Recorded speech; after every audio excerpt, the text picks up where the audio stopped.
ఒక్కొక్కరి లైఫ్ లో ఒక ప్లేస్ కి రావాలంటే చాలా స్ట్రగుల్స్ ఫేస్ చేయాలి. అలా మీ లైఫ్ లో ఈ ప్లేస్ కి రావడానికి చాలా స్ట్రగుల్స్ పడి ఉంటారు. ఇప్పటికీ నేను అది మర్చిపోలేను అనేది ఏదైనా ఉందా? ఎప్పుడేం గుర్తు పెట్టుకోలేదు అన్నమాట. అమ్మ ఎంత స్ట్రగుల్ అవుతున్నా, ఇంత ఇది అని పక్కన పెడితే ఎప్పుడు కూడా అరే మా పేరెంట్స్ మీద ఇంకా ఎన్నేళ్ళు డిపెండ్ అవుతా, నెక్స్ట్ ఇంకా ఎంతకాలం వాళ్ళని బాధ పెడతా, ఇలా ఆలోచించేవాడిని. సక్సెస్ అవ్వాలి, పేరెంట్స్ ని బాగా చూసుకోవాలి, ఈ థాట్ ఉండేది తప్పితే అరే ఈ టైంలో ఎంత కష్టపడుతున్నా.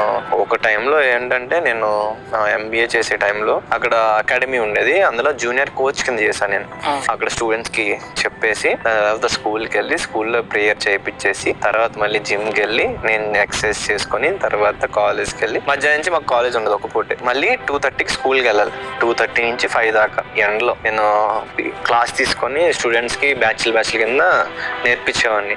డేలో ఎన్ని చేసావా? నైట్ 8-9 దాకా చేశాను. ఇంత కష్టపడితే మనకి పాకెట్ మనీకి 1500-2000 వచ్చాయి నెలకి. మంత్కి 1 మంత్కి.